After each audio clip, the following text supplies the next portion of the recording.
So Srinivas అని ఇప్పుడే వచ్చాడు, ఇంతకుముందు ఒకసారి వచ్చి కలిశాడు, బట్ నా మనసులో అది లేదు, మర్చిపోయిన కంప్లీట్లీ. సో మొట్టమొదట నేను చెప్పాలనుకున్న పాయింట్ ఏంది, ఏది నేను గుర్తుపెట్టుకోను, కానీ కొన్ని విషయాలు నాకు గుర్తుండిపోతాయి. అమ్మ పేరు గుర్తుంటానికి కారణం ఎక్కువ పలవరించడం. ఒక విషయాన్ని మైండ్ ఎక్కువ టచ్ చేస్తున్న కొద్దీ అది రిజిస్టర్ అవుతుంది అంతే. అదర్వైజ్ ప్రకృతి స్వభావంలో జ్ఞాపకాలు లేవు, జ్ఞాపకాలు ఉండకూడదు.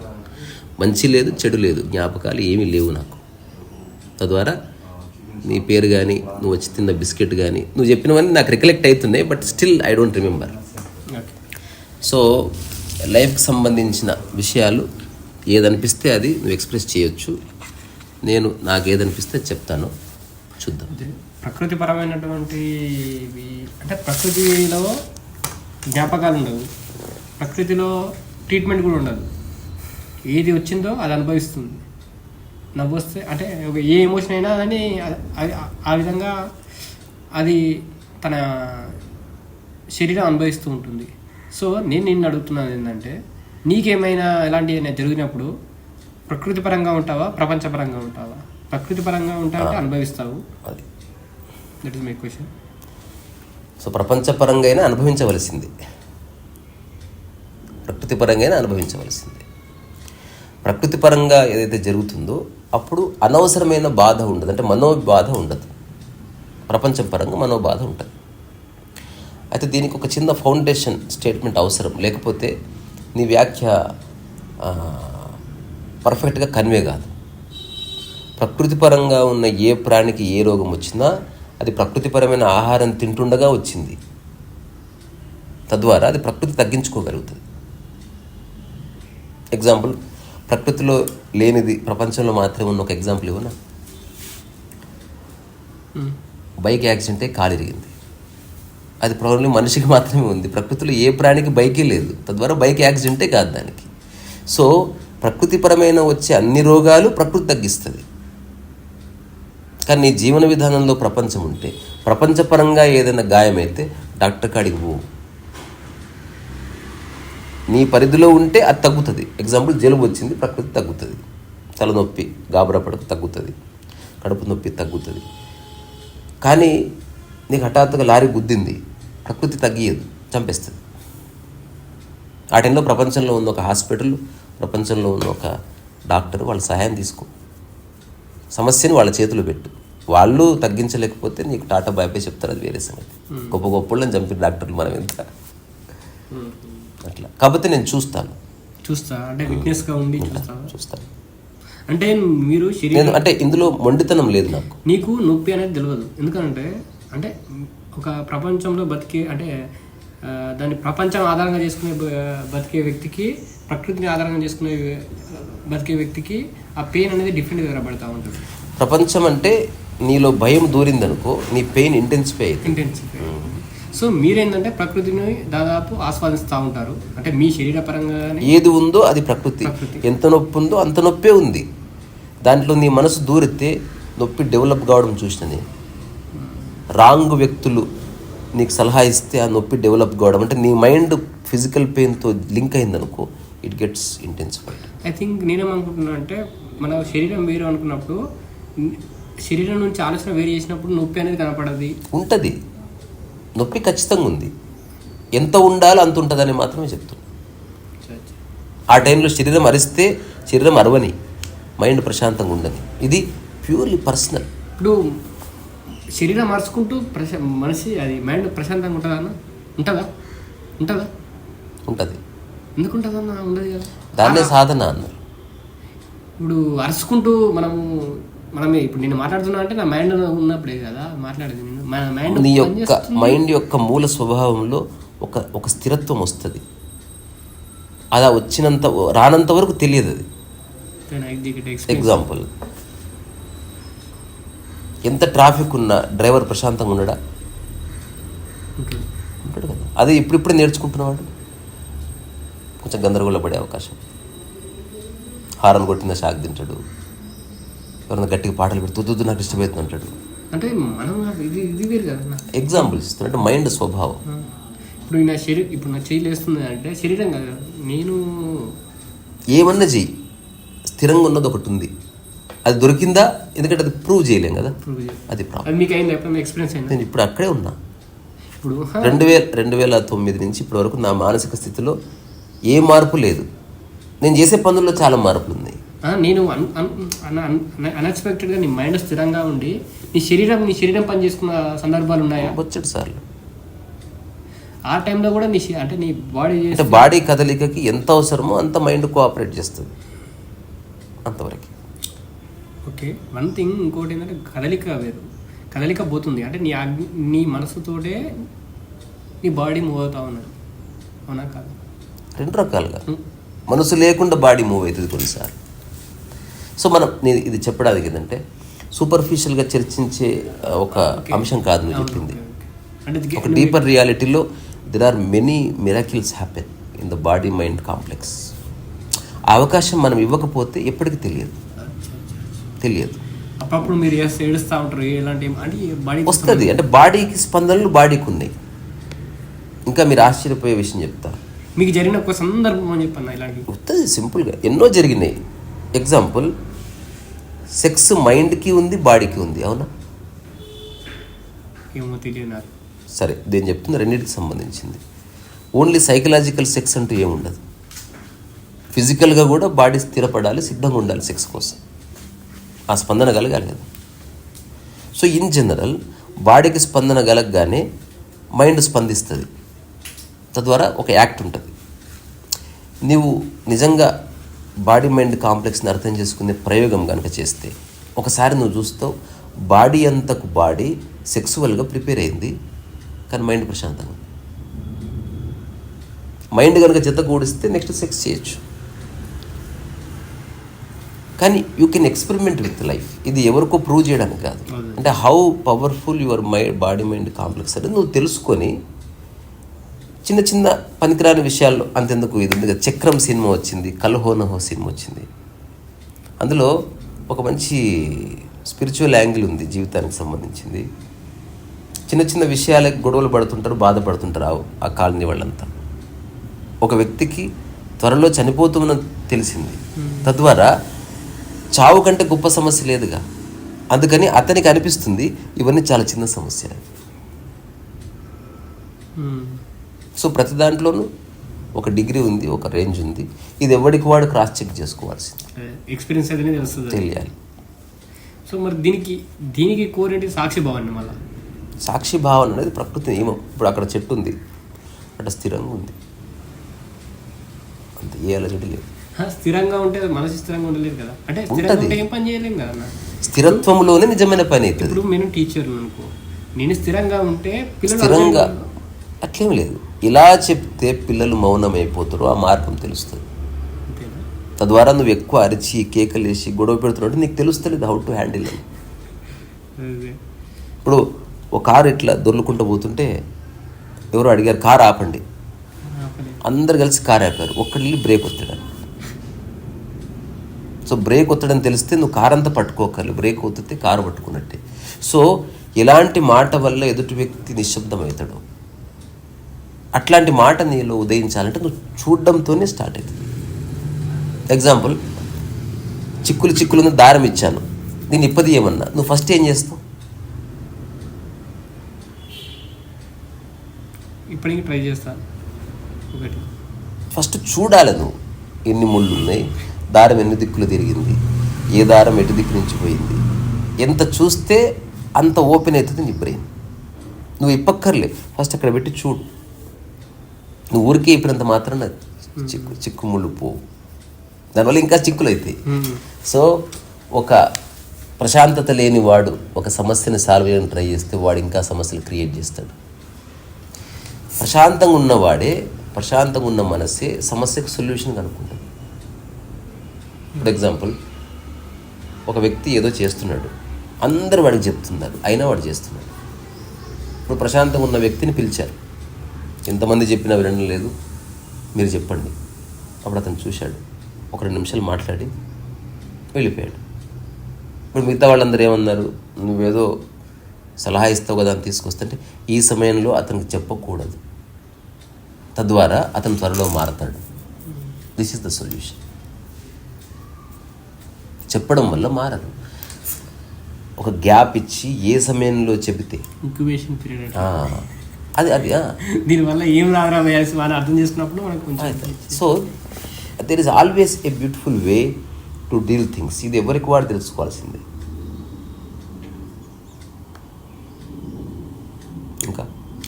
ఇంకొకటి అన్న, దీనికి సంబంధం లేని విషయం, మీరు ఏం చెప్తారంటే ప్రతి విషయంలో ఎలాంటి ఆరా ఉండొద్దు మీ మీద, ఎలాంటి అథెంటికేషన్ అనేది మీ అథారిటీ లేనప్పుడు నిజమైన నువ్వు అనుభవిస్తున్న జీవితం నిజమైన జీవితం. ఆ దేవుడు కావచ్చు, రిలీజియన్ కావచ్చు, పేరెంట్స్ యొక్క థాట్స్ కావచ్చు, వాళ్ళ యొక్క గోల్స్ కావచ్చు, ఎలాంటివి లేకుండా నీలో పుట్టే నిజమైనటువంటి జీవితం, కోరుకుంటున్న జీవితం, అది నిజమైన జీవితం అని మీరు అంటున్నారు. సో మీరు ఏం చేస్తున్నారంటే అంటే PSM pyramid spiritual society moment ఇలాంటి వాటికి మీరు అటెండ్ కావడము, మీరు దానికి ఒక చేయడం వల్ల అటెండ్ కాలేదు మీరు కాలేదు, నేను చూసాను కదా, కాలేదు. చూడడం వేరు. అంటే థింగ్ ఏంటంటే మేమేమనుకుంటాం అంటే you are giving the absolutely no. మీరు నథింగ్ అన్నది కానీ మీరు మీ ప్రజెన్స్ లో ఉన్నప్పుడు నేను ఎప్పుడు ధ్యాన ప్రచారం చేయలేదు. నేను ఎప్పుడు శ్వాస మీద ధ్యాస అని ఆ ఏరియాలో ఉచ్చరించలేదు. నేను వెళ్ళింది ఎందుకో తెలుసా, ప్రకృతి కోసం వెళ్ళా, అంతేనా? అంతకు మించి నాకు ఏ సంబంధం లేదు. సద్గురు ఆశ్రమానికి కూడా పోతా. ప్రకృతి ఎక్కడ బాగుంటే అక్కడ పోతే. ఇంకో విషయం చెప్పనా, ప్రకృతి ఎప్పటి నుంచో ఉంది, పిరమిడ్ రీసెంట్గా వచ్చింది కదా. My association with eternity. But you are అంటే నువ్వు ఏదైతే నువ్వు ఇస్తున్నావో దానికి మొత్తం కాన్వర్స్ కదా. అసలు దీన్ని ఏమి ఇవ్వడమే లేదు. Okay okay. అండ్ మీకేమనిపిస్తుంది అక్కడ? ఇప్పుడు నాకు ఏమనిపించదు, నేను పట్టించుకునేవాడిని. అంటే వాళ్ళ యొక్క సిద్ధాంతం మీకు, నువ్వు నమ్ముతున్నది వేరు, అంటే నువ్వు ఆచరిస్తున్నది వేరు, వాళ్ళు చేస్తుంది వేరు. అంటే అది బక్వాస్ అని నీకు తెలుసు. బక్వాసనను అనిపిస్తుంది అంటే అది సంపూర్ణంగా దోహదం చేయదు. అది ఒక కన్సోలేషన్, అంటే ఒక గ్లింప్స్, అంటే హౌ టు నీ మైండ్ ప్రశాంతం అవ్వడానికి శ్వాస మార్గం, అంతవరకు ఓకే. కానీ పరిపూర్ణ ధ్యాన స్థితి యొక్క స్వరూపం వేరు. అది వాళ్ళు తెలుసుకునే రోజుల్లో తెలుసుకుంటారు. అంటే మీ ముందు అంటే ఫాస్ట్ మిషన్స్ నాకు వచ్చినప్పుడు నాకు కలర్స్ వచ్చినాయి, నాకు ఒక ఎనర్జీ వస్తుంది, అది ఒక మీతో షేర్ చేసుకుంటా ఉంటారు. నాతో ఎవరు షేర్ చేసుకోరు. మీకు అనిపిస్తుంది ఇట్లా? నేను ఊరికే వింటాను అంతే. ఎలాంటి నేను ఎప్పుడు ఇవ్వను సజెషన్. ఇదేమంటారు, చూస్తా ఉంటారు అంతే. నువ్వు తెలుసుకునే అంటే ఆ రంగులు వచ్చే చూడు అంటుంది, ఏది వచ్చిందో అది చూడు. నేను అంటే ఐఎమ్ నీదర్ అగేన్స్ట్ ఎనీథింగ్. ఏదన్నా ఉంటే ఎవరన్నా వ్యక్తిగతంగా అడిగితే చెప్తా కొన్ని విషయాలు. ఇప్పుడు నువ్వు వ్యక్తిగతంగా అడుగుతున్నావు కాబట్టి నేను చెప్తున్నాను అంతవరకు. అదర్వైజ్ బ్లాంకెట్ స్టేట్మెంట్స్ ఇచ్చి లేకపోతే కాంట్రవర్షియల్గా ఏదో చెప్పాలని నాకు ఎప్పుడు ఉండదు.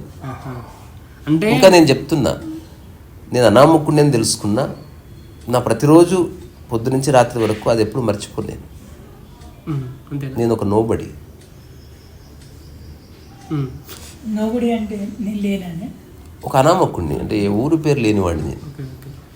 నేను అందరిని అలాగే చూస్తాను. ఇంకొకటి అన్న, ఇప్పుడు నేను ఒక పర్సెప్షన్లో నా థింక్ రాంగు అని నీకు అర్థమైపోయింది. అంటే నేను పోతున్నా, ఇప్పుడు నాకు ఒక సాక్షి భావన పరిపూర్ణమైన అర్థం కావాలనేసి, అంటే జీవితం అర్థం కావాలని ప్రతి ఒక్కరు ఒక మార్గాన్ని ఎంచుకుంటూ ఉంటారు.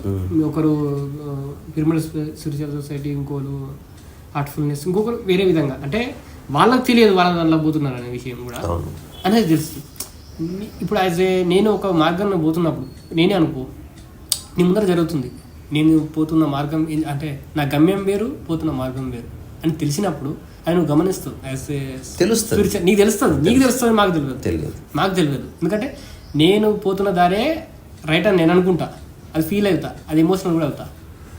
అప్పుడు నువ్వు నన్ను గమనిస్తూ ఉంటావు, అంటే నీ ప్రజెన్స్లో ఉంటే, నీ ఆరాలో ఉంటే, అప్పుడు నువ్వు నాకు ఎలాంటి సజెషన్స్ ఇవ్వవు కదా. నువ్వు సిద్ధంగా ఉంటేనే, అంతేనా? అదర్వైజ్ నేను అసలు డిస్టర్బ్ చేయను.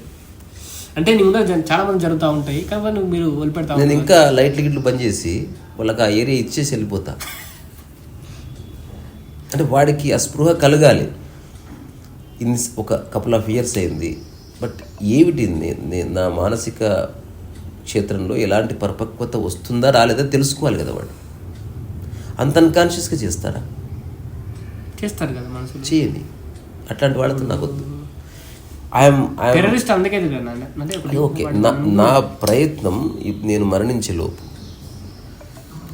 కొద్దిమంది ఇండివిజువల్స్ని కలుసుకోవాలనుకుంటున్నాను. వాళ్ళు ఎవరో నాకు తెలీదు, కొందరు తెలుసు, కొందరు నా సమక్షంకి రాలేదు, but still I know them.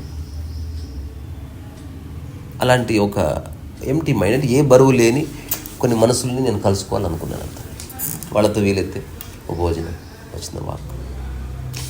ఎక్కడ రియల్ స్పిరిచువాలిటీ ఉంటుందంటే స్పిరిచువాలిటీ డిస్కస్ చేయబడదు. ఆచరణలో నీ ఆధ్యాత్మికత ఉండాలి. ఎంతసేపు మాట్లాడతావు, నువ్వు మస్తు చెప్తావు, అది కనిపించింది ఇది కనిపించింది, నువ్వు బురదలోనే ఉన్నావు.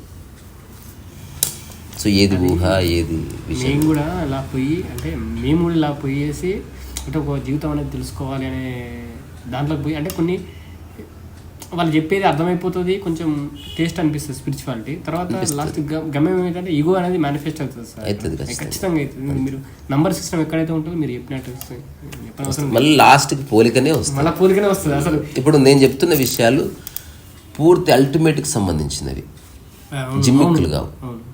తద్వారా ఎక్కువ మందికి అర్థం కావద్దని నేను కోరుకుంటుంది నేను చెప్పేది. ఎగ్జాంపుల్ థియరీ ఆఫ్ రిలేటివిటీ అర్థంగా కాకపోతేనే మంచిది. అర్థమైన కొందరు అన్వేషిస్తారు. అంటే ఒక వ్యక్తి ఏమనుకుంటాడంటే మోక్షం పొందిన తర్వాత ఆ మోక్షాన్ని అంటే ఈ గౌతమ బుద్ధుడు అదే చేశాడు కదా, అంటే మోక్షాన్ని పొందిన తర్వాత ఈ జీవితం అనేది అర్థమైన తర్వాత కొంతమంది శిష్యులను పిలిపించుకొని ఇదే దీన్ని ప్రచారం చేయమనేసి అప్పుడు చేయాలి. ఆ ఎరాలో నేను ఉండింటే నేను చేసేవాడిని. ఇప్పుడు చేయకూడదు. ఇప్పుడు ఎగ్జాంపుల్ చెప్తాను. ఊబర్ వచ్చింది, ఓలా వచ్చింది, సొంత కారు అవసరం లేదు. అది ఈ ఎరాకి సంబంధించిన ఒక రియలైజేషన్. ర్యాపిడో బుక్ చేస్తే బైక్ వస్తుంది. తద్వారా you don't have to buy a car. అనవసరమైన బరువు అక్కర్లేదు. ఇప్పుడు నాకు సొంత కారు ఉన్నా మోస్ట్ ఆఫ్ ద టైం ఆటోలో తిరుగుతాను నేను. ఇప్పుడు గౌతమ బుద్ధుడు ఉన్న ఎరాలో కమ్యూనికేషన్ లేదు, ట్రాన్స్పోర్టేషన్ లేదు. ఎవడన్నా ఇప్పుడు నువ్వే నన్ను కలుసుకోవడానికి నడుచుకుంటూ ఒక 200-300 కిలోమీటర్లు నడుచుకుంటూ వచ్చావు అనుకో, అప్పుడు నేనేం చేయాలి? నీకు అకామిడేషన్ ఇవ్వాలి, ఫుడ్ ఇవ్వద్దా? పాపం ఎక్కడెక్కడి నుంచి వచ్చావు, వచ్చిన గంటకే పంపిస్తే ఎట్లా? సో స్పిరిచువాలిటీ అనేది ఒక ప్యూర్ కాంటెంపరీనెస్, మూసధోరణి కాదు. ఇప్పుడు ఈ ఎరాలో పుట్టి ఇలాంటి మైండ్ ఉన్నప్పుడు నాకు ఇట్లా చేయాలని తెలుస్తుంది. ఒకవేళ ఎగ్జాక్ట్లో ఒక 50 ఏళ్ల క్రితం నేను పుట్టింటే నేను ఖచ్చితంగా ఆశ్రమం ఓపెన్ చేసి ఉండేవాడిని. ఎందుకు? అప్పుడు అది అనివార్యం కనుక. చాలా కష్టపడి వస్తారు, అందుకని వాళ్ళని వెంటనే పంపించకూడదు. ట్రాన్స్పోర్టేషన్ లేదు. ఇప్పుడు అన్నీ ఉన్నాయి, మొబైల్ ఉంది, నువ్వు నన్ను కలవక్కర్లేదు, కలిసి దర్శనం చేసుకో. మల్టిపుల్ వేస్ కూడా ఇబ్బంది కదన్న, ఏం లేకపోవడం కంటే రాంగ్ ఇన్ఫర్మేషన్. ఇప్పుడు ఎంతైతే స్పిరిచువాలిటీ ఉన్నదో అంతకంటే ఎక్కువ రాంగ్ ఇన్ఫర్మేషన్స్ అనేది ఉంటుంది.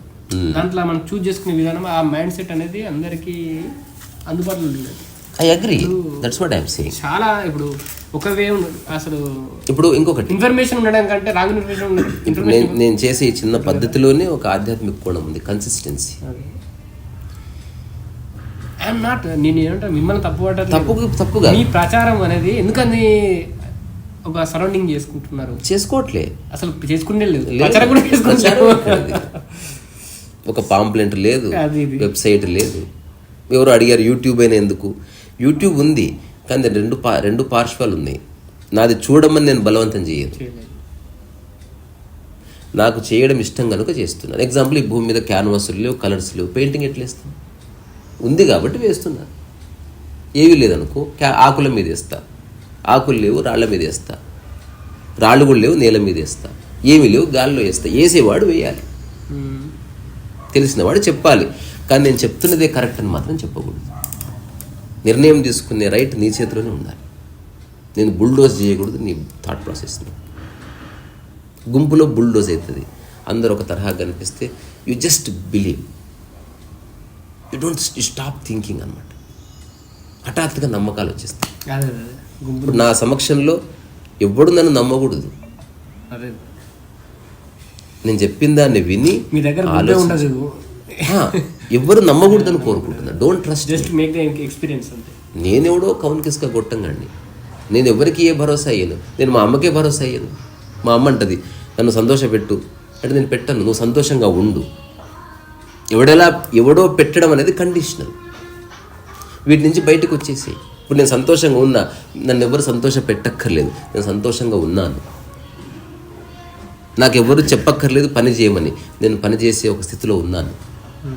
నాకెవరు చెప్పక్కర్లేదు బాత్రూమ్ పోమని, నేను బాత్రూమ్ పోతాను. బాత్ కథ. ఇందులో ఏమంతా అర్థం చేసుకోలేని విషయాల్లో, but there is some sensitivity. గమనించే వాడికి తెలుసు. ఎమోషన్స్ ఉంటాయన్నా? ఉంటాయా? జీరో ఎమోషన్స్ ఉన్నాయి కదా, నటిస్తాను. ఎలాంటి ఎమోషన్స్ ఉన్నాయా? అదంతా అయిపోయింది. అంటే ఏది పరిపూర్ణంగా తెలుస్తుందో దాని పట్ల ఏ ఎమోషన్ ఉండదు.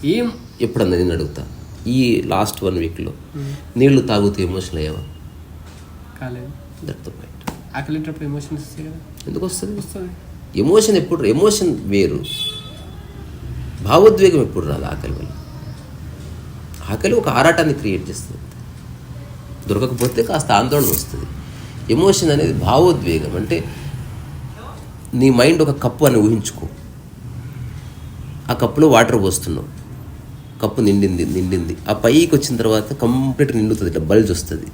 ఎప్పుడైతే ఇంకా పోయడం మొదలు పెడతావో కారుతుంది. That is emotion. అంటే ఓవర్వెల్మింగ్ థాట్. ఏదో పొంగి పొర్లుతుంది, అది నీవు కంట్రోల్ చేసే ఒక పరిపక్వత లేదు. సో నేను కంట్రోలే చేయను.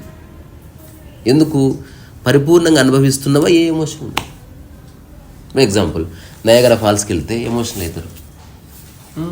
ఇప్పుడు ఒక పెద్ద స్టాచ్యూ చూస్తే, ఇప్పుడు స్టాచ్యూ ఆఫ్ యూనిటీ ఉంది, దాన్ని దగ్గర చూపు అసలు సచ్ బ్యూటిఫుల్. ఫస్ట్ టైం చూసావు కదా స్టాచ్యూ ఆఫ్ యూనిటీ దగ్గర ఒక ఆమె ఊడుస్తుంటుంది. ఆమెను చూడు, ఏ ఎమోషన్ ఉండదు. బికాస్ తెలిసిపోయింది అదేందో, దాన్ని అన్ని దిక్కులో చూసింది, ఎవ్రీథింగ్ అయిపోయింది. When you experience life in its totality, emotion end అయిపోతుంది. ఎమోషన్ ఉంటే నువ్వు దేన్ని చూడలేవు, దేన్ని పర్సీవ్ చేయలేవు, దేన్ని సరిగా పట్టుకోలేవు. Emotion makes you half blind.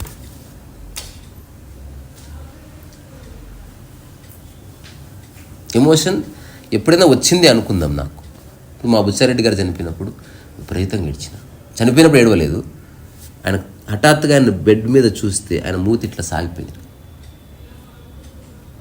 నేను వెళ్ళి అడిగాను, సార్ మీరు జీవితం అంటే ఏందని చెప్తారు కదా, ఇప్పుడు మీరు పరమ దురవస్థలో ఉన్నారు, శారీరకంగా ఒక డిజాస్టర్ మీ లైఫ్. ఇప్పుడు ఇట్లా వెళ్ళిపోయింది, బాడీ ఒక దిక్కు ఇట్లా నీలుక్కుపోయింది. ఇప్పుడు చెప్పు లైఫ్ అంటే ఏందో. హాస్పిటల్లో అడిగిన ప్రశ్న ఇప్పుడు చెప్పు నాకు. సో ఆయనకి నేను ఒకటి తీసుకురావాల్సి ఉండే ఆ రోజు టైం షెడ్యూల్ ప్రకారం. ఆయన ఆ స్థితిలో ఆయన అడిగాడంటే నాకు తెస్తా అన్నది తెచ్చావా అని అడిగాడు. That is life.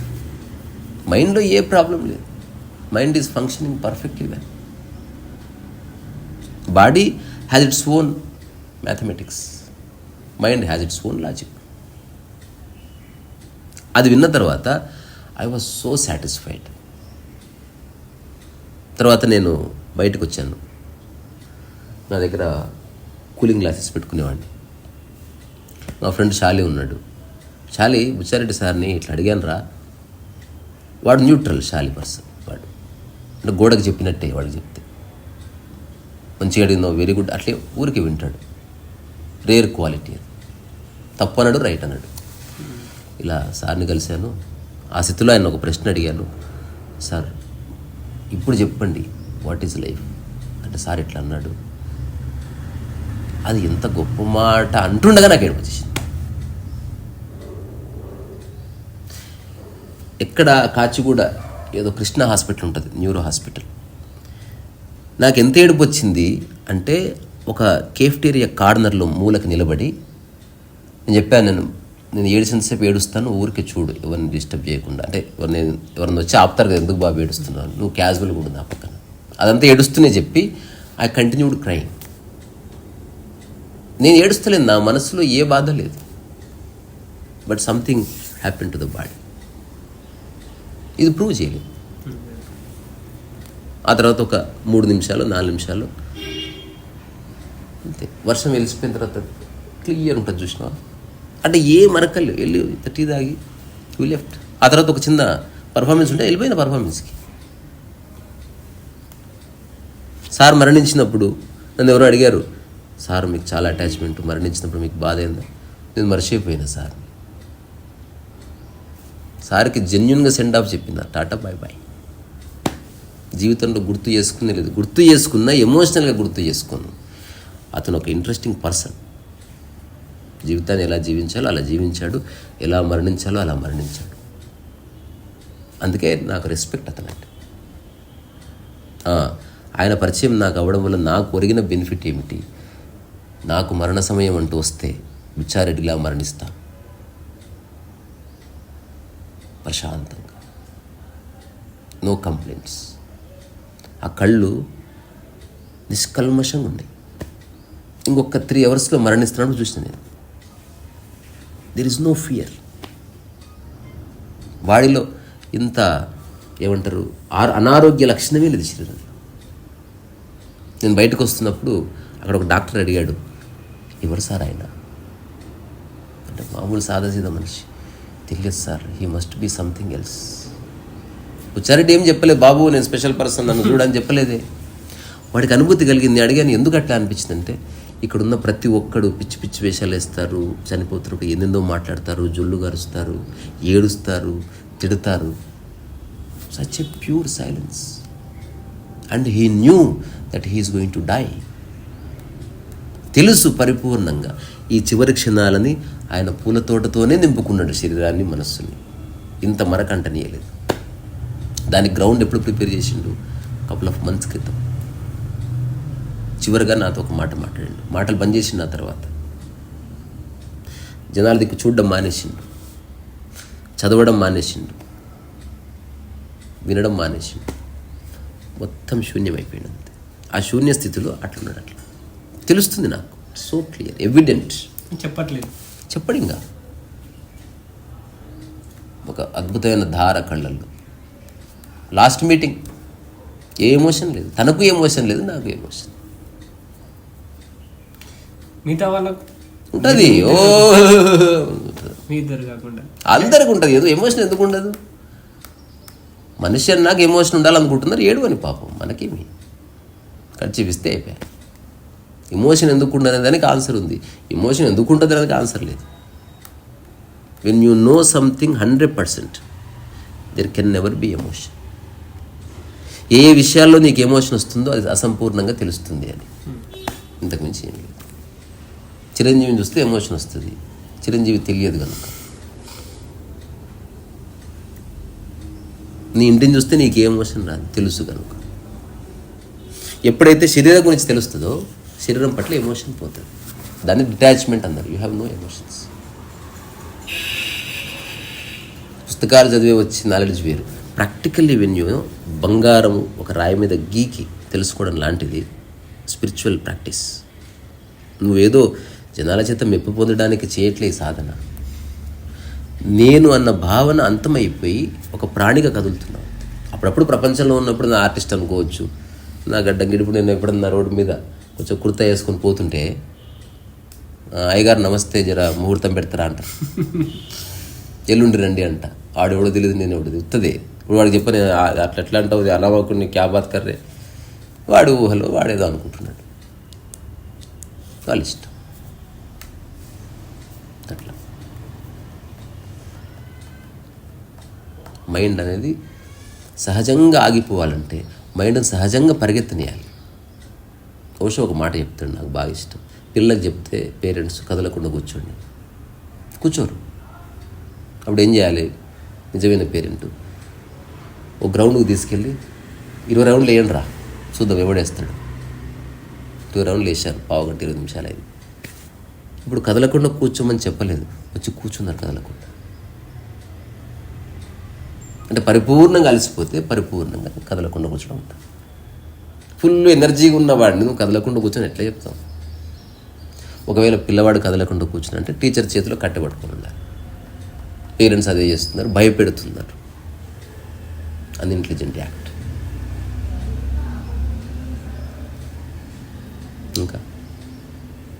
ఇంకా ఒకటి, మీ బుచ్చారెడ్డికి మీకున్న సంబంధంలో అంటే ఆ మూమెంట్లోనే మీకు అర్థమైపోయిందా అతను అంటే ఫస్ట్ టైం నువ్వు నాకు అర్థమైంది ఏందో ఇప్పటికీ నాకు తెలియదు. ఒక్కటైతే నాకు పరిపూర్ణంగా తెలిసింది, ఏవైతే ఒక 2-3 సంశయాలు ఉన్నాయో అవి వర్బల్గా చెప్పలేనివి. అంత బాగానే ఉంది కానీ ఏదో అనిపిస్తుంది, సంథింగ్ ఏదో పట్టుకుంది నన్ను. నిన్న ఒక ఫ్రెండ్ వచ్చాడు, ఎగ్జాక్ట్లీ అతను ఆ స్థితిలో ఉన్నాడు. అతను ఏం చెప్పాడు, బాలాజీ ఈ లాస్ట్ 13 yearsలో నేను వేరే వాళ్ళని కలవలేదు, నువ్వెవరో తెలియకపోయి నేను కలవడానికి వచ్చాను అన్నాడు. ఇక్కడికి వచ్చాడా? ఇప్పుడు అతని పరిస్థితి ఏమిటి, అంత బాగానే ఉంది, ఎవ్రీథింగ్ ఈజ్ పర్ఫెక్ట్, కానీ ఏమిటో లైఫ్ అర్థంగా అంటే ఇంకేదో పని చేయడానికి శరీరం సహకరిస్తానంటే వద్దంటుంది, వాడి ఏదో లాగుతుంది నీకు. ఇట్లాంటిది ఏదో నేను అనుభవిస్తున్న ఒక couple of months ఊరిక కూర్చుంటే అంత బాగానే ఉంది, కానీ ఏదో ఒక రకమైన జడత్వం ఉంది. అదేమిటో ఎవరికి తెలుస్తలేదు. మళ్ళీ క్రికెట్ ఆడుతున్నా కానీ లోపల జడత్వం ఉంది, బొమ్మలు చేస్తున్న జడత్వం ఉంది, వంట చేస్తున్నా, ఎవ్రీథింగ్ ఈజ్ హ్యాపెనింగ్. బుచ్చారెడ్డి గారిని నేను చూసినప్పుడు ఫస్ట్ టైం నాకు ఒక అనుభూతి ఏం కలిగిందంటే, మొట్టమొదటిసారి ఈ భూమి మీద ఒక మనిషి నన్నుగా చూశాడు. ఇది నాకు అనుభూతి కలిగింది. నన్ను ఎవ్వరూ అట్లా చూడలేదు. అందరూ ఏదో కొంచెం ఈ షర్ట్ సరి చేసుకో అనేటోళ్ళు ఉన్నారు, కొంచెం గడ్డం ఎందుకు పెంచుకున్నావు అనేటోళ్ళు ఉన్నారు, ఈ మధ్య తినట్లేదా బక్కయినా అన్నవాళ్ళు ఉన్నారు, ఏ ఉద్యోగం చేస్తున్నావు అన్నవాళ్ళు ఉన్నారు. ఎంతకాలం ఇట్లా ప్రతి ఒక్కరూ నాలో అసంపూర్ణతనే చూస్తున్నారు. నేనేదో అయితే తప్ప వాళ్ళు సంపూర్ణత చూడరు. కొంచెం ఇట్లా సరి చేసుకో బాగుంటుంది ఏదో చెప్తున్నారు. First time A man came in to my life, he never gave any advice. మళ్ళీ ఆ మనిషి ఎట్లుంటాడో తెలుసా, ప్రతి ఒక్కడికి అడ్వైజ్ ఇస్తాడు బుచ్చారెడ్డి. అది ఆయన అందరికీ అడ్వైజులు ఇస్తాడు, నాకు ఇస్తాడు, అది వేరే సంగతి. ఎవడన్నా పుస్తకం పట్టుకొని వచ్చిందా ముందు మాట ఇట్ట రాయడం, ఇలాగైనా రాసేది, ఎవడు నిన్ను ప్రొఫెసర్ చేసింది మళ్ళీ రాసుకొని రాపో, లేకపోతే రాయను ఇట్లా చీల్చి చెండాడే పర్సన్ నిష్ఠూరంగా చెప్తాడు విషయాన్ని. అట్లాంటి వ్యక్తి నాకు ఏ సలహా ఇవ్వదు. అది ఆయనకు తెలుసు. మొట్టమొదటిసారి అద్దంలో మన ప్రతిబింబాన్ని మనం చూసుకుంటే ఎట్లుంటుందో అట్లాంటి అనుభూతి కలిగింది. అది ఆయన చెప్పలేదు నాకు. ఇదంతా ఫ్యూ సెకండ్స్లో దాకానికే అనుభూతి, ఎందుకంటే నేను నిజంగా చూస్తున్నా. అట్లా మనం ఒకరి కళ్ళలో ఒకరి కళ్ళు పెట్టి ఎప్పుడు చూడం, వెరీ రేర్. ఓన్లీ సినిమా స్టార్లనే చూస్తాం కళ్ళప్పగిచ్చి, అందుకని ఒక వెర్రి అభిమానం ఏర్పడుతుంది. Otherwise we never do that. Cinema భూమి మీద వచ్చే వరకు, హీరో అనేవాడు భూమి మీద పుట్టినంత వరకు, తెర మీద కదలినంత వరకు ఏ మనిషి పక్క మనిషిని కళ్ళలో కళ్ళు పెట్టి ఎక్కువసేపు చూడలేదు, లేదా ఒకటే విషయాన్ని ఎక్కువసేపు కళ్ళప్పగించి చూడలేదు. సినిమా వచ్చిన తర్వాతనే ఆ కల్చర్ స్టార్ట్ అయింది. అందుకే వెర్రి అభిమానం. ఆ అభిమానం ఎందుకో కూడా తెలియదు. కానీ బుచ్చారెడ్డిని నేను అనుకోకుండా చూసిన కళ్ళలో కళ్ళు పెట్టి, ఊరికే చూసినట్లా, దెర్ ఈజ్ నో ఎమోషన్. ఆయన కళ్ళలో కళ్ళు పెట్టి చూశాడు. కరెక్ట్గా నాకు తెలిసి ఒక 45 seconds to 1.5 minutes ఆ టైంలో ఇక చాలు కాదు, ఫస్ట్ కలిసినప్పుడు ఇక చాలు, దట్స్ ఇట్. ఆ రోజు నుంచి ఆయన చనిపోయే వరకు he never asked me anything, ఏమీ లేదు. అలాగని నా మీద జాలి అలాంటిది ఏమీ లేదు. కొన్నిసార్లు మాటల్లో చెప్పేవాడు, సార్ మాకందరికి ఇంత సలహాలు ఇస్తారు, మరి కాంతకి ఏం చెప్పారు ఎందుకు అని అడిగేటోళ్ళు వచ్చిన వాళ్ళు ప్రొఫెసర్లు. అట్లా పరిపూర్ణంగా ఉన్న దాన్ని చెప్పడానికి ఏముంటుంది అనేటోళ్ళు. ఆ విషయం నాకు తెలుసు, నేను బాగున్నాను నాకు తెలుస్తుంది. ఫర్ ఎగ్జాంపుల్, నేను ఒక తరహా షర్ట్ వేసుకొని అద్దం చూసుకొని పోయాను. దీనికి ఎగ్జాంపుల్ ఇస్తున్నా. ఇప్పుడు ఎవరో నాకు తెలిసిన వ్యక్తితో బంధువు, ఇది కొంచెం పైన గుండె పెట్టుకు బాగుంటుంది, నేను పెట్టుకోను. ఎందుకు? నేనున్న స్థితి బాగుందని తెలిసిన తర్వాత నో మోర్ అడ్వైజెస్. ఇప్పుడు రాముల వారి విగ్రహాన్ని ప్రాణప్రతిష్ఠ చేసింది. ఇప్పుడు ఎవడన్నా వచ్చి విగ్రహం కొంచెం అంటే చేస్తారా? దట్ ఈస్ పర్ఫెక్ట్లీ మేడ్, బాత్ ఖతం హోగయా. ఇక జనరేషన్స్ ఆఫ్టర్ జనరేషన్స్ అది అలాగే ఉండబోతుంది. ఇష్టం ఉంటే చూడు, లేకపోతే దొబ్బే.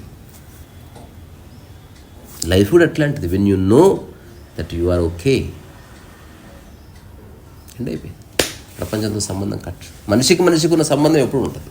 సలహాలు, అన్నెసెసరీ సలహాలు, అన్నెసెసరీ పోకింగ్. అయితే లాస్ట్ ఆ రోజు ఆయనతో కాసేపు కూర్చున్న తర్వాత నేను ఇంటికి వస్తున్నప్పుడు నేను మళ్ళా నా చిన్నప్పుడు ఉన్న ఈజ్ అనుభూతి అయింది. I was singing and dancing. నేను మా అన్నతో చెప్పిన సంథింగ్ హ్యాపెండ్. ఆ వ్యక్తి నాకే మంత్రోపదేశం చేయలేదు, ఛాతీ కుమ్మించి నా ఏదో ఉఫ్ఫను ఊదలేదు, నా ఆశ్రమంలో జాయిన్గా ఆశీర్వాదం ఏమీ చేయలేదు. ఆ మనిషి ఏం జరిగిందో నేనే చేసుకున్నది. ఆ రైట్ కాంటెక్స్ట్ అవైలబుల్ దొరికింది. ఎగ్జాంపుల్, చల్లగాలి ఎప్పటి నుంచో ఉందా? చల్లగాలికి పోతే నీకు బాగుంటుంది. ఆ చల్లగాలి చేస్తుందా? నీకు అనిపిస్తుందా? మనకు అనిపిస్తుంది అంతవరకు. చల్లగాలికి ఏ పాపం తెలియదు, అది ఎప్పటి నుంచో అలాగే ఉంది. హిందీలో అంటారు నిర్మల్, నిర్బోధ్, నిరాకార్, అట్లుంది. సో ఆయన నాకేం చేయలేదు. ఆయన ఎప్పుడు చెప్పలేదు కూడా, అసలు జీరో. కానీ చిన్న విషయాల్లో ఆయన కనిపించేవాడు నాకు. ఒకసారి నాకు ఫోన్ చేసి, భోజనం చేసావా? అది చేయలేదు. ఆయన అడిగే పద్ధతి చూడు, నీకు అభ్యంతరం లేకపోతే నీకు భోజనం వడ్డించి పెట్టాలని ఉంది, నీకు ఓకే అయితేనే. ఇంకొకటి, ఇదే చివరిసారి. ఆయన యవ్వనంలో ఉన్నప్పటి నుంచి ఆ థాట్ ఉంది తనకి. ఎవ్వరూ తినరు, ప్రతి ఒక్కరి సలహాలు, ఇష్టాలు వస్తే మనిషే ఉండాలి, మైండ్ ఉండకూడదు. నేను వెళ్ళిన తర్వాత నాకు కంచెం పెట్టి దాదాపు 1.5 hours హీ సర్వ్డ్. బ్యూటిఫుల్గా తిన్నా. తర్వాత ఇది కలుపుకొని తిని చూడు, ఇది. So he enjoyed that. మళ్ళీ ఆ తర్వాత ఏనాడు అడగలేదు. ఇప్పుడు నా ఇంట్లో కుర్చీ ఉంటుంది, ఆయన కూర్చున్న కుర్చీ ఒకటి ఉంటుంది. నేను హఠాత్తుగా, సరే ఇది ఎంత బాగా చేశారు టేకుతో, ఇది అంటే అది తీసుకెళ్తావా అనిపించలేదు, ఇస్తే తీసుకెళ్ళు. తర్వాత తెలిసింది అసలు ఆ కుర్చీని ఆయన ఎవ్వరికి ఇచ్చేవాడు కాదు. ఇప్పుడు కొన్ని సందర్భాల్లో నీవు అనేవాడు ఎవడు ఉండవు, పట్టుకునేది ఏముండదు. ఇప్పుడు ఆ కుర్చీ నేనేం వాడుకోవట్లేదు, నేను ఎప్పుడు కిందనే కూర్చుంటాను, నా కుర్చీ ఎందుకు. కానీ అందులో ఒక ఆర్కిటెక్చర్, ఒక బ్యూటీ, ఒక క్రాఫ్ట్మెన్షిప్ ఉంది. అది ఆయనకు గుర్తించాడు, నేను గుర్తించాను. ఇప్పుడు అతని భావన ఏమిటి, నా దగ్గరున్న ఈ కుర్చీ వీడి దగ్గరున్న కుర్చీగా ఉండబోతుంది, మిగతా వాళ్ళందరూ దాన్ని నాశనం చేస్తారు అని ఆయనకు అనిపించిండొచ్చు ప్రాబబ్లీ. ఇప్పుడు ఆ కుర్చీ తీసుకొచ్చి దాన్ని నీట్గా తుడిచి దాన్ని కొంచెం నేనే రిపేర్ చేసి ఒక సెల్ఫ్ మీద పెట్టిన కొన్నేళ్ల క్రితం ఒక మూలకు అక్కడ ఊర్లో, ఇప్పటికీ అది అలాగే ఉంది. Nobody touched it. కుర్చీ ప్లేస్ మారింది, కుర్చీ ఆత్మ మారలే. ప్రతిదీ మనం భాషలో పెట్టి ప్రతిదానికి ఒక లార్జర్ పర్పస్ లేకపోతే డివినిటీని అంటగట్టక్కర్లే. ఇలా ఉందో అలా చూడు, ఏది ఎట్లా ఉందో అట్లా దర్శించు. దర్శనం అంటేనే అది ఉన్నది ఉన్నట్టు చూడడం, అభూత కల్పనలను పెట్టుకొని చూడడం కాదు. Then that is your reality.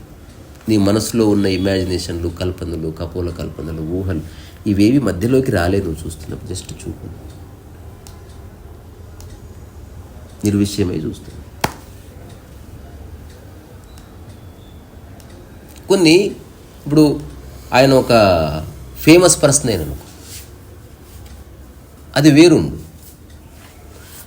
Famous person అయితే ఫేమస్ పర్సన్ కాబట్టి గుర్తించినప్పుడు నువ్వు ఆల్రెడీ ఒక ఊహతో పోతావు ఆ మనిషి దగ్గరికి. ఇప్పుడు షిరిడీ బాబా దగ్గరికి వెళ్ళినప్పుడు ఆల్రెడీ షిరిడీ బాబాకు సంబంధించిన కొన్ని కథలు, కల్పనలు, ఆయన మహిమలు ఇవన్నీ కలగలుపుకొని వెళుతావు. You are going with an informed mind. నేను బుచ్చారెడ్డిని కలిసినప్పుడు there is no information about Bucchareddy. నాకు ఆయన ఎవరో జస్ట్ పేరు తప్ప ఏమీ తెలియదు. అట్లాగే ఇప్పుడు నన్ను కలిసే వాళ్ళకి నా గురించి ఏమీ తెలియదు. ఐఎమ్ ఏ గడ్బడ్ పర్సన్. అంటే ఒక చూడ్డానికి కన్సిస్టెన్సీ ఉన్నట్టు కనబడదు. పెయింటింగ్ వేయచ్చు, వైలిన్ వాయించవచ్చు, నేనే చెప్పవచ్చు నాకు ఎవడు అక్కర్లేదని. బికాజ్ ఏకాంతానికి మించిన బహుమతి లేదు. నువ్వు 1,00,000 మందిని ఇన్స్పైర్ చేస్తావు, ప్రపంచంలో 800 కోట్ల మంది ఉన్నారు, నువ్వు ఎప్పుడు ఎవరిని టచ్ చేయవు. యూట్యూబ్ అనేది ఎందుకు నాకు నచ్చింది అనే దానికి ఒక రీజన్ మళ్ళీ నాకు దొరికింది. యూట్యూబ్ని ఎలా నిర్వచిస్తానంటే, ఒక ఫ్లవరు ఆకాశంలో విసిరేయడం లాంటిది యూట్యూబ్. అంతవరకు నేను ప్రతిరోజు 11 గంటలకు ఒక ఫ్లవర్ అట్లా ఆకాశం విసురుతాను. 1, 2, 3 వేస్తాను 11 గంటలకి, మళ్ళీ సాయంత్రం 7 గంటలకు ఒకటి విసురుతా. ఇసిరి వెనక్కి తిరిగి చూడదు. ఇంకా కొందరు రాళ్ళు ఇసిరేస్తున్నారు, దాన్ని కాంట్రవర్సీ అంటున్నారు. నేను రాళ్ళు ఇసిరేదలుచుకోలేదు. సో ఆకాశంలో నాకు నచ్చిన ఫ్లవర్స్ ఇసిరేస్తాను. అందుకున్నవాడు నన్ను కలవక్కర్లే, నన్ను గౌరవించక్కర్లేదు, స్మెల్ చూసి పడేస్తే చాలు. అది ఎవడు ఇసిరేసాడనేది ఇర్రిలెవెంట్. నేను అనామకుడిగా మరణించిన ఐఎమ్ అబ్సల్యూట్లీ ఓకే. ఇది స్ట్రాటజీ కాదు, జీవన విధానం. నేను నిర్ణయించుకున్న ఏకాంతం చాలా బాగుంది, ప్రశాంతత బాగుంది, ఏకాంతంగా పనిచేయడం బాగుంది. గుంపుతో పనిచేయడం నాకు నచ్చలేదు. అలాగని గుంపుతో పనిచేయడం తప్పకుండా చేస్తా, కానీ అట్లాంటి పనులు లిమిటెడ్ టైంలో పూర్తి చేస్తా. నెక్స్ట్ సినిమా తీస్తా, గుంపు కావాల్సిందే. సో విదిన్ 10 డేస్లో సినిమా పూర్తి చేసి గుంపుకి నుంచి విముక్తి, టాటా బాయ్ బాయ్. కానీ గుంపుతో ఒక పని మొదలుపెట్టి జీవితకాలం గుంపుతో ఉన్నావు, ఇరుక్కుపోతావు గుంపులో. అప్పుడప్పుడు గుంపును గలువు, డిమార్ట్లకు రా, డిమార్ట్లనే ఉండకు. This is how I see life. ఇంకొకటి మీరు చెప్పారు ఇంతకుముందు, బుచ్చారెడ్డి సార్కు నాకు అనుబంధము ఇలాంటిది అని చెప్పారు. ఒక ఎగ్జాంపుల్ ఇచ్చి, అందరికీ సలహాలు ఇచ్చేవాడు, అందరినీ వేరే విధంగా ట్రీట్ చేసేవాడు, నన్ను ఒక్కరినే వేరే విధంగా ట్రీట్ చేసేవాడు. ఎందుకు చేస్తాడు? వేరే విధంగా కాదు, ట్రీట్ నిన్ను పరిపూర్ణంగా నువ్వు ఎలా ఉండాలో అలా ఉంచేవాడు. అంతే. దట్ ఈస్ అంతే. అంటే నీకు కూడా అర్థమైద్ది అన్న, అంటే ఇది పరిపూర్ణం అనేసి ఆయన పరిపూర్ణం కాబట్టి నేను పరిపూర్ణమైన వ్యక్తిని గుర్తించాడు. నీకు నువ్వు గుర్తిస్తావా? నేను గుర్తించాను కాబట్టి చెప్తున్నా. వేరే వాళ్ళని గుర్తిస్తావా? చాలా మంది. మా హరి ఎట్లా తెలుస్తుంది? తెలుస్తుంది, 100% తెలుస్తుంది. ఒక రూల్ అంటే విత్ ఇన్ మినిట్స్నే అర్థం చేసుకుంటాం. కొన్నిసార్లు అట్లా, కొన్నిసార్లు కొంచెం ఎక్కువ టైం పట్టచ్చు, తెలియదు మనకు. అది చెప్పడానికి రాదు. కొన్నిసార్లు మిస్ కూడా కావచ్చు. I'm not saying I'm always perfect. ఇప్పుడు మా కిషన్జీ, నా పాయింట్ ఆఫ్ వ్యూలో is the most perfect human being. Kishanji వేరు, కిషన్జీ కుటుంబంతో ఉన్న కిషన్జీ వేరు. As a person Kishanji has clean heart. మా Maithili has a clean heart. Balaji clean heart, పెద్ద ఏం లేదు. మా హరి క్లీన్ హార్ట్. వీళ్ళేం ఫేమస్ పీపుల్ కాదు. నేను ఫేమస్ పీపుల్తో, క్రెడిబిలిటీ ఉన్న వాళ్ళతో, సెలబ్రిటీస్తో ఉండాలనుకోవట్లేదు. క్లీన్ హార్ట్ ఉన్న వాళ్ళ కోసం అన్వేషణ. అంటే నన్ను అసలు పట్టించుకొని వాడితో నేను ఉండాలనుకుంటున్నాను. Okay okay. ఇంకొకటి క్వశ్చన్, మీరు గుంపుతోటి ఉండొద్దు అనుకుంటున్నారు, పరిపూర్ణమైనటువంటి ఏకాంతాన్ని అనుభవిస్తారు, అదే దానికంటే గొప్పది ఏది లేదు అని మీ భావన. ఇప్పుడు గుంపులతోటే పని చేయాల్సి వస్తుంది. చేయను నేను. మీరు కాదు, నాకు తెలియదు. దట్ ఈస్ నాకు తెలియదు. సో చేయని దాంట్లో కూడా ఏకాంతం ఉండొచ్చు కదా. ఇప్పుడు అందరితో పని చేసుకుంటూ మనం ఏకాంతం ఎందుకు ఉన్నారు? ఏకాంతం అది ఉండొచ్చు, అది ఇట్ బికమ్స్ కండిషన్. మీరు అన్నారు కదా ఒకటి, ఇప్పుడు ఇక్కడ గుంపే ఉంది. ఇప్పుడు ఓసేన్లో పడవలాగా మనకు వాటర్ రాకపోతే చాలు, మనం పక్కన. ఇప్పుడు నేను చిన్న ఎగ్జాంపుల్ ఇస్తా, ఆన్సర్ చూద్దాం. ఇప్పుడు డీమార్ట్లో గుంపు ఉంది, ఓకే, అందులో నువ్వు నిలబడ్డావు. రెండోది, పక్కనే ఒక సభ జరుగుతుంది. ఒక స్వామీజీ సభ పెట్టాడు. ఒక సంఘానికి సంబంధించిన సభ్యులంతా, శ్రీ రామానుజ సమాజానికి సంబంధించిన వాళ్ళు వచ్చారు. ఇది గుంపే, అది గుంపే. కానీ అక్కడ గుంపు అందరూ ఒక్క థాట్తో ఉన్నారు. ఇక్కడ గుంపు ఎవరి థాట్స్లో వాళ్ళు ఉన్నారు. నేను అట్లా ఉండాలనుకుంటున్నా గుంపులో. ఇప్పుడే ఏకాంతం ఉంటుంది, అక్కడ ఉండదు. Because you are infected by thought already. నీ ప్రతి కదలికలో నీ థాట్ ఎలా తినాలి థాట్ వచ్చేస్తుంది. ఇక్కడ ఇలాగే తినాలి, ఇలాంటి బట్టలు వేసుకోవాలి వచ్చేస్తుంది థాట్. నిన్ను ఇలా కదలనీయదు ఏ సమూహం, ఏ సమాజం. ఒక థాట్తో బైండ్ అయిన ఒక గుంపు వేరు, గుంపు వేరు. I like Afzalgunj. అక్కడ పోయి రాయి మీద కూర్చుంటే ఎవడు ఎటో పోతున్నాడు, గుంపుతోనే ఉన్నా. కానీ ఎవరి దృష్టి నా మీద లేదు, నా దృష్టి ఎవరి మీద లేదు. కానీ అట్లా కాకుండా నేనే ఒక ఆలోచనతో ఒక గుంపు డెవలప్ చేశాను అనుకో, వాళ్ళందరూ ఆలోచన వల్ల ఒక జీవితాన్ని అనుభవిస్తుంటారు. వాళ్ళకి అట్లా జీవించాలని ఉందో లేదో. ఇన్ఫెక్ట్ అవుతారు. ఇది కొంచెం డీపర్ అండర్స్టాండింగ్. ఇప్పుడు నాకు అవకాశం ఉన్నా ఎందుకు వదులుకుంటున్నా, అందులో ఏం మజా లేదు. కాకపోతే ఏంటంటే వర్క్ ఓరియంటేషన్లో ఇప్పుడు కొందరు చేయాలనుకుంటున్నారు, అంటే గుంపుతోటి చేస్తేనే బాగుంటుంది. మీ పెయింటింగ్స్ అనేటువంటి పూర్తి ఏకాంతంలో సంబంధించిన విషయాలు కాదు. నేను ఆల్రెడీ చెప్పేసిన, గుంపుతో నేను చేస్తా పని. అప్పుడు ఈరోజే కలిసి పెయింటింగ్ వేద్దాం, వై నాట్? గుంపు బాగుంది, కానీ నేను ఒక ఆర్గనైజ్డ్ స్ట్రక్చర్ నుంచి నేను తీసేస్తున్న గుంపుని. అంటే ఇలా చేస్తేనే మీరు నాతో ఉండండి, నేను పెట్టిన ఈ నియమాలు పాటిస్తానే నాతో ఉండండి అని చెప్పను నేను. బాలాజీ ఎలా ఉన్నాడో అలా ఉండొచ్చు, నేను ఎలా ఉండాలో అలా ఉంటాను. మధ్యన సయోధ్య కుదరాలి తప్ప నేను బలవంతాలు చేయకూడదు ఎవరిని. గుంపు ఖచ్చితంగా అవసరం, కానీ ఆ గుంపు మీద నా నియంత్రణ లేకుండా ఎవరికి వాడు నియంత్రణలో ఉంటే నాకే ప్రాబ్లం. ఇప్పుడు ఎంతెందుకు, నేను ఏనాడు మధుకు చెప్పలే, బాలాజీ చెప్పలే, ఇక్కడున్న వాళ్ళు ఎవరికి చెప్పలే మీరు నిశ్శబ్దంగా ఉండమని. నేను నిశ్శబ్దంగా ఉంటా అంతే. వాళ్ళు అరచని కేకలేని అంతెందుకు. ఇప్పుడు మనం పెయింటింగ్ వేస్తున్నా, నువ్వు ఉన్నవారు మధు హరిపురంలో ఇట్లా పెయింటింగ్ వేస్తున్నా, మా మైతిలి వచ్చి ఒక ఐస్ గడ్డ తీసి ఈ మీద వేసింది. నేను జస్ట్ పెయింటింగ్ వేస్తున్నా, జస్ట్ పెయింటింగ్. చల్లగా అవుతుందా కన్నయ్య నేను చెప్పిన, జస్ట్ నేను పెయింటింగ్ వేస్తున్నా అంతే. నీకేం కావాలో అది నువ్వు చెయ్యి, నాకేం కావాలో అది నేను చేస్తున్నా. This is freedom. నా మాయలో నువ్వు పడకు, నీ మాయలో నేను పడకు. బాడీ సఫర్ నీ బాడీ ఏ సఫర్ కాదు, అక్కడ వాత పెట్టలేదు, జస్ట్ చిన్న మంచిగా అనిపిస్తుందా? అది సఫర్ అయ్యే మంచిగా ఉంది. అది ఇప్పుడు ఎవరో ఫ్యాన్ వేసిపోయారు, ఖచ్చితంగా రియాక్ట్ అవుతా. అంటే నేనేం ఉంటారు మన అన్కాన్షియస్ పర్సన్ కాదు. ఇంకోటి వేస్తున్న వాళ్ళకి అలా వేయరు, అంటే every one has some sensitivity. దాన్ని ఏమంటారు, ఒక అల్లరి. జీవితాన్ని ఆస్వాదించడం, అట్లా ఓన్ చేసుకోగలగాలి. అంటే నువ్వు ఒక వ్యక్తిలోకి వెళ్ళాలి, చొచ్చుకుపోవాలి, కానీ డిస్టర్బ్ చేయొద్దు. ఇప్పుడు చెంపలు గిల్లుతాము కదా, మనం ఎప్పుడన్నా కనుబొమ్మ గిల్లుతాము, తెలుసు నీకు ఎక్కడ గిల్లాలో, ఎందుకు గిల్లాలో. ఇట్లా ఇట్లా ఏం బాగున్నావు అంటారు. చాలా ప్రాంతాలు ఉంది అనడానికి, కోపాలు వచ్చేస్తే. సో ఎవ్రీ వన్ నోస్ ఇక్కడ గురించి కూడా తెలుసు కాబట్టి వేరే వాళ్ళతో. అంటే నేనేం చెప్తున్నా, అది నియంత్రించింది లేదు, నాకు బాగుంది. అంటే ఉత్తుత్తగానే పర్సన్ అయ్యే మైండ్ కాదు నాది. అది ఎగ్జాంపుల్ ఏం చెప్తున్నా అంటే, చుట్టుపక్కల ఎవరన్నా ఏం చేసినా ఎవరన్నా ఎంబడే రియాక్ట్ అవుతారు. నేను రియాక్ట్ అయ్యే అవసరం లేకుండా వాళ్ళంతకు వాళ్ళే సద్దు మడుగుతారు అంతే. తర్వాత వాళ్ళ మైండ్ రిలాక్స్ అయిపోతుంది. అట్లా చాలా ఇంకేదైనా ఉంటే లాస్ట్ ఏదైనా ఉంటే అడుగు. ఏం అడగడానికి ఏం లేదు, ఇది ఇది ఇది అడిగింది రాబోతున్నా. ఫస్ట్ అడిగిందే క్వశ్చన్, ఇది అంతా అడిగింది నాకు ఆల్రెడీ నో అన్నట్టు అన్ని విషయాలలో మిస్టేక్ చెప్పావు. ఇప్పుడు వెంకట్రామ్ రా, వెంకట్రామ్ రా. ఇప్పుడు వెంకట్రామ్ ద్వారా కూడా నాకు యూట్యూబ్ ద్వారానే పరిచయం, అంతకుమించి ఏమీ తెలియదు, తెలుసుకోను, నాకొద్దు. చివరగా ఇంకొకటి, మీ పర్సనల్, మీరు ఏది పబ్లిసిటీ చేసుకోరు, అయితే అవుతుంది అది అంతే. అంతే కదా, అంతే.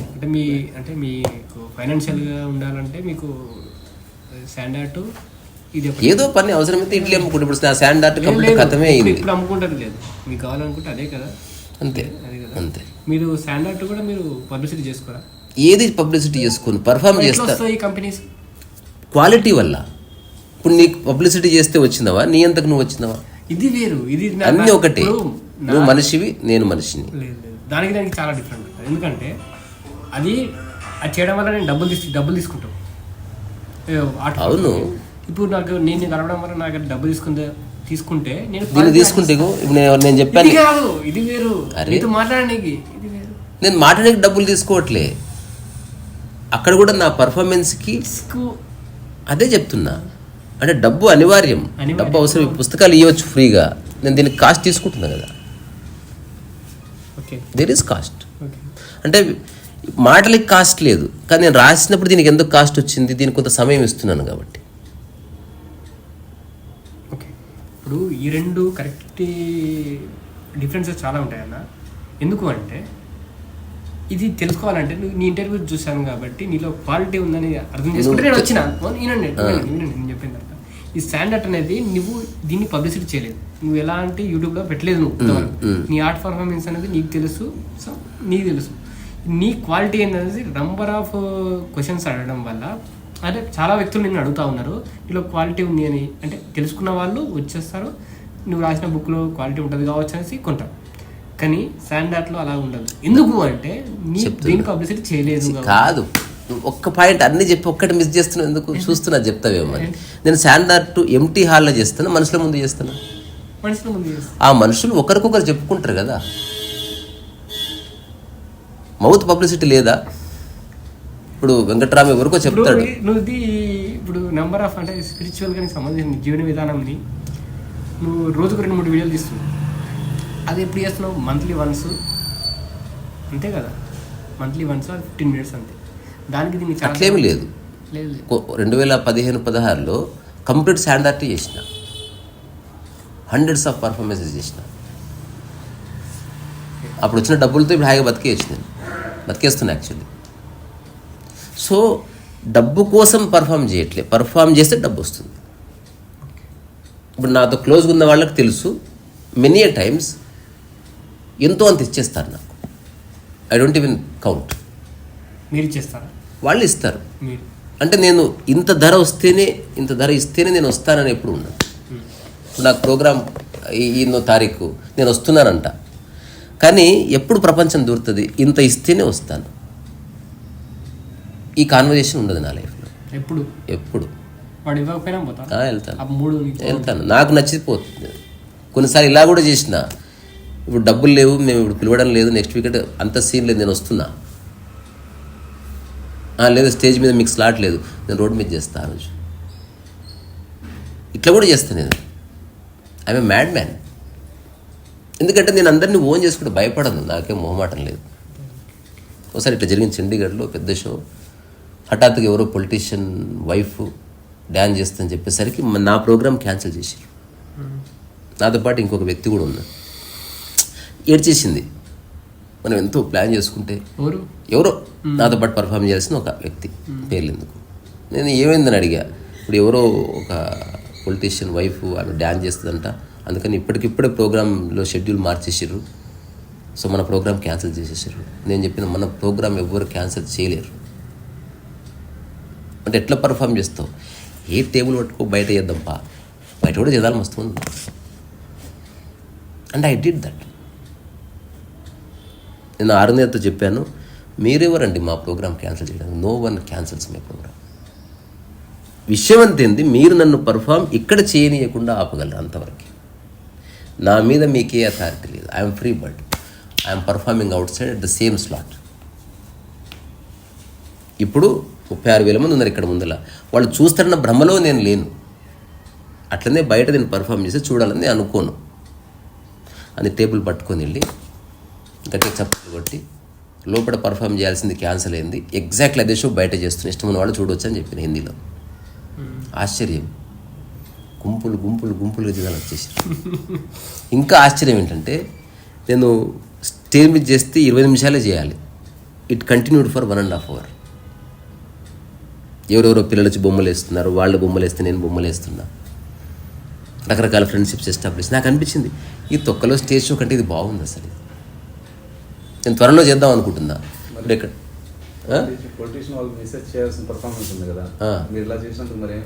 వాళ్ళకి తెలియదు నేను చేసినట్టు, ఎక్కడో దూరంగా.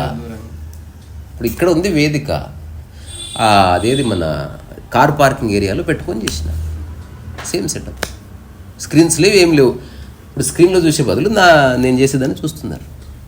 ఓ చిన్న కథ చెప్పాను, ఎవరివన్ ఎంజాయ్డ్. నిన్ను ఎవ్వరు ఆపలేరు బ్రదర్, నీ క్లారిటీ ఉంటే. నీకు ఇరుక్కుపోయావా స్టేజ్లో, ఆ రోజు ప్రోగ్రామ్ క్యాన్సిల్ అయ్యింది ఆబ్వియస్లీ. నువ్వు స్టేజ్లో ఇరుక్కుపోలే, your association with art is always there. అది మర్చిపో. పర్ఫార్మెన్స్ స్టేజ్ మీద ఇస్తున్నావా, you are just a performer. జీవితమే ఒక పర్ఫార్మెన్స్. ఇప్పుడు వర్బల్ పర్ఫార్మెన్స్ నడుస్తుంది, కొన్నిసార్లు సైలెన్స్గా పర్ఫామ్ చేస్తావు, కొన్నిసార్లు నీళ్లు పోసుకుంటూ స్నానం పర్ఫామ్ చేస్తావు. You are performing all the time. ఇప్పుడు ఇక్కడ మాట్లాడుతున్నా, ఎగ్జాంపుల్ ఇదే ఒక పెద్ద వేదిక 1000 మంది అనుకో, నా మాట తీరులో మార్పు వచ్చిందనుకో నువ్వు కరప్ట్ అయినట్టు. అట్లా కాకుండా ఈ క్షణం కూడా ఇటుపక్క ఎన్ని దేశాలు ఉన్నాయో అన్ని దేశాలను అడ్రస్ చేస్తున్నట్టు నేను. వాళ్ళు వింటున్నారో లేదో నాకు తెలియదు, అది మనిషి ఇష్టం, వినడం వినకపోవడం మనిషి ఛాయిస్. మనం ఎవరికి బలవంతం ఎవరెవరు వింటున్నారో చేతులు లేపండి, ఏమైందో నాకు టెక్స్ట్ మెసేజ్ పెట్టండి ఎప్పుడు అడగం. మనం ఓన్లీ బిలీవ్ చేస్తే మ్యాజ్ if someone listen to us. YouTube ఇంకింత లిబరేషన్. అందుకే నేను ముందే చెప్పేస్తా, మీరు వింటే వినండి, లేకపోతే లేదు. నాకు చేయడం ఇష్టం కనుక చేస్తాను. చాలా ఆసువుగా ఆడుతూ పాడుతూ, ఏ బరువు లేదు ఇది చేయడం కనుక.